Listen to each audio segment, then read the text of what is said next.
Hello students, as you know कि हम financial statements को एनालाइज करने के टूल्स कर रहे हैं। इसमें से हम ऑलरेडी रेशो, कैश फ्लो और एक कंपैरेटिव स्टेटमेंट्स भी हमने लास्ट क्लास में सीखा था। This is our last tool, इसका नाम है कॉमन साइज स्टेटमेंट। बहुत ईजी चैप्टर है बच्चों।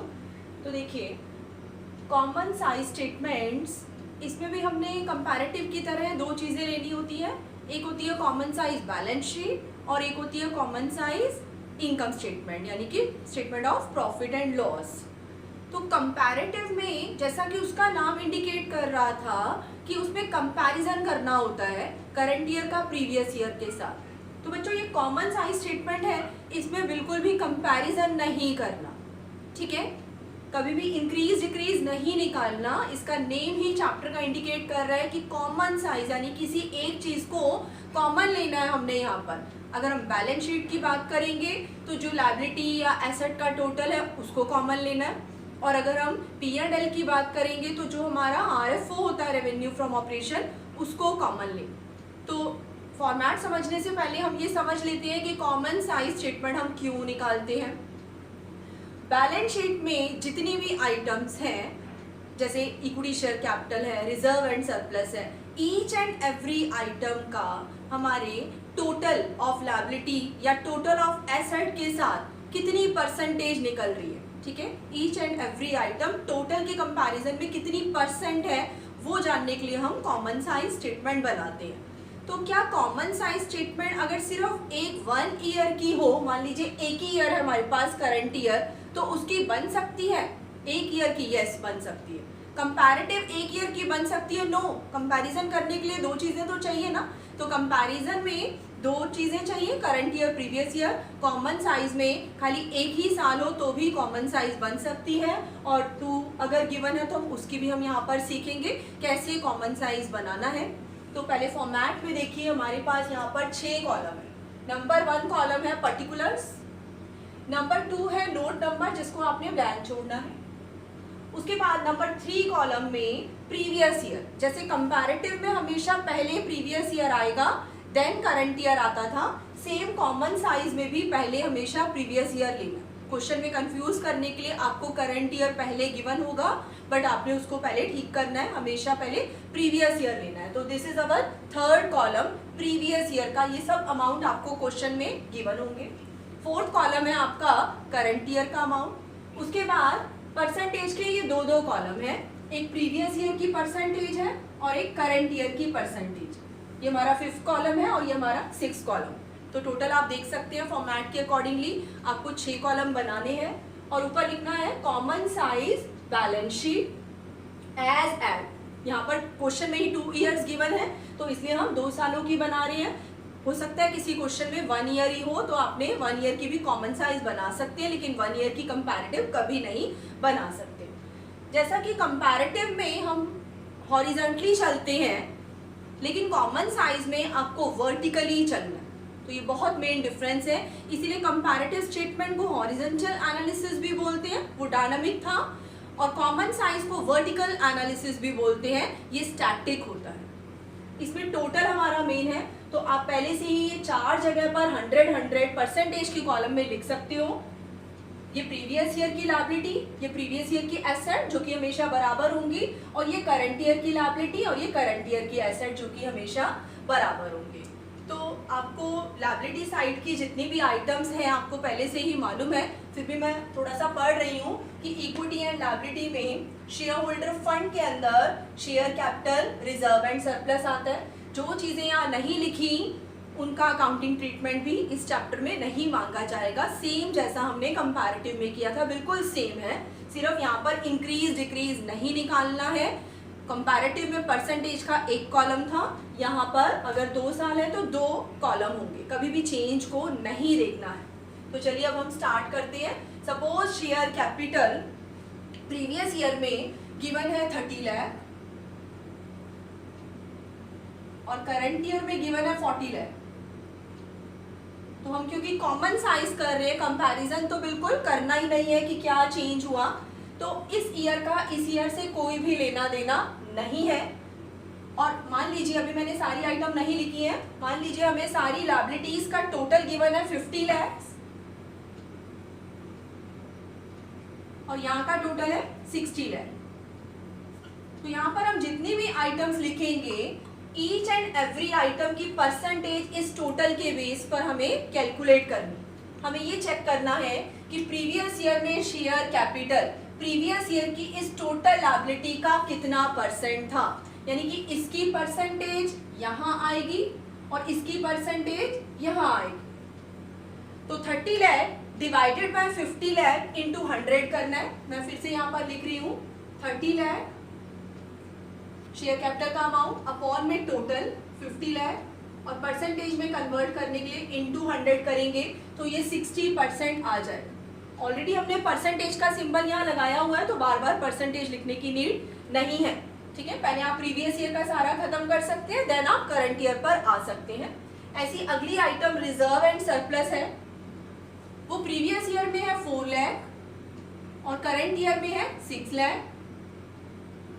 इंक्रीज डिक्रीज नहीं देखना क्योंकि हम कॉमन साइज कर रहे हैं। तो 4 lakh divided by 50 lakh into 100 करना है तो ये आएगा 8%, यानी कि प्रीवियस ईयर में reserve and surplus previous year की टोटल लायबिलिटी का कितना परसेंट था, 8%। इस तरीके से ही हमको long term borrowings, current liabilities ये जितनी भी है लेनी है।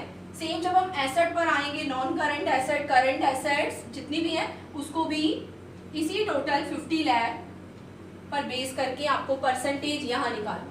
तो आप पहले खाली प्रीवियस ईयर की परसेंटेज निकाल के लिख सकते हैं यहाँ पर। उसके बाद करंट ईयर पर आते हैं। करंट ईयर का टोटल 60 लाख है लायबिलिटी का, ऑब्वियसली एसेट का भी यही होगा 60 लाख। तो जितनी भी हम यहाँ करंट ईयर में आइटम्स लिखेंगे हर एक के अपॉन में ये टोटल लेंगे, चाहे लायबिलिटी का टोटल ले लो या एसेट का टोटल ले लो, बात तो एक ही है, दोनों इक्वल रहेंगे, दोनों ही 100 कॉमन लेना है आपने। तो करंट ईयर में शेयर कैपिटल 40 लाख है तो ये टोटल का कितना परसेंटेज है, कैसे निकालेंगे, 40 लाख अपॉन 60 लाख इंटू 100 करेंगे तो ये 66.7% आएगा। ऐसे ही 6 लाख अपॉन 60 लाख इंटू 100 करेंगे तो ये 10% आएगा।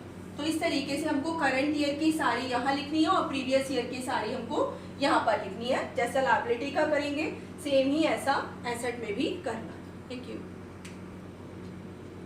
हाँ जी, जैसे कि हमने कॉमन साइज बैलेंस शीट अभी सीख लिया है लास्ट, अब हम कर रहे हैं कॉमन साइज स्टेटमेंट में common size statement of profit and loss. यानी कि कॉमन साइज स्टेटमेंट में दो चीजें आती हैं, एक बैलेंस शीट और एक P&L। तो common size statement of profit and loss को आप कॉमन साइज इनकम स्टेटमेंट भी लिख सकते हैं। सेम फॉर्मेट होगा, खाली आइटम्स बदल जाएंगी। अब बैलेंस शीट नहीं है, P&L है आपके पास। टोटल वही सेम 6 कॉलम होंगे, particulars, note number, absolute amounts के 2 कॉलम, एक प्रीवियस ईयर का देन करंट ईयर का, और same percentage previous year current year, दोनों ईयर्स का आपस में कोई लेना देना नहीं है। इसकी परसेंटेज यहाँ निकालनी है और करंट ईयर की परसेंटेज हमको यहाँ निकालनी है। तो जैसे हमने बैलेंस शीट में किसको कॉमन लिया था, जो भी लायबिलिटी का टोटल है या एसेट का टोटल है। कॉमन साइज इनकम स्टेटमेंट में किसको कॉमन लेना है, रेवेन्यू फ्रॉम ऑपरेशंस को, यानी कि RFO को। तो परसेंटेज के लिए हमने इसको बेस माना है तो इसके आगे पहले ही 2 बार 100 लिख देना है। ठीक है, RFO को बेस मानना है, कभी टोटल रेवेन्यू को बेस नहीं मानना है। RFO जो सबसे बिगनिंग में लिया जाता है, उसके बाद आपको फॉर्मेट पता ही है, अदर इनकम ऐड होती है, फिर टोटल रेवेन्यू फ्रॉम ऑपरेशंस आता है, उसमें से एक्सपेंसेस जितने भी आपके क्वेश्चन में है वो लेने हैं, बट सीक्वेंस में होना चाहिए। मैक्सिमम क्या क्या हो सकता है, ये सारे हेड हो सकते हैं। मैं फिर से एक बार रिकॉल कर देती हूँ। जैसे फर्स्ट C से साइकिल पे चलो 1 फीट दूसरी ओर, C से था cost of material consume, P से purchase of stock in trade, J से change in inventory of finished goods, work in progress and stock in trade, E से एम्प्लॉय बेनिफिट एक्सपेंसेस, F से finance cost जिसमें interest है, short term loan हो या long term वो आता है, D से हमारा डेप्रिसिएशन एंड अमोर्टाइजेशन, और O से अदर एक्सपेंसेस जो इनमें ना जाते हो। अब टोटल रेवेन्यू में से टोटल एक्सपेंसेस माइनस करेंगे तो हमें मिलेगा प्रॉफिट बिफोर टैक्स। अगर क्वेश्चन में टैक्स भी है या उसकी परसेंटेज गिवन है तो हमने प्रॉफिट बिफोर टैक्स को आफ्टर टैक्स में कन्वर्ट करना है, टैक्स उसमें से डिडक्ट करके। तो ये हमारा RFO जो होता है ये बेस है 100 है। तो देखिए हम एक थोड़ा सा इसको स्टार्ट करते हैं। मान लीजिए प्रीवियस ईयर में आरएफओ का अमाउंट गिवन है 20 लाख, ऐसे ही करंट ईयर में अमाउंट गिवन है 30 लाख। इसके सामने ये जितना भी हो इसके सामने पहले 100 लिख देना है और नीचे जितनी भी हमारी एंड तक आइटम्स आती जाएंगी ईच एंड एवरी आइटम की परसेंटेज इसके बेस पर निकालना। प्रीवियस ईयर के लिए इसको बेस लेंगे और करंट ईयर के लिए हम इसको बेस लेंगे। दोनों ईयर्स का आपस में कोई भी लिंक या रिलेशन नहीं है।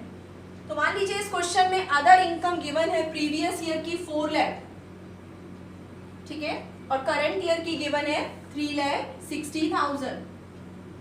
तो परसेंटेज हम कैसे निकालेंगे?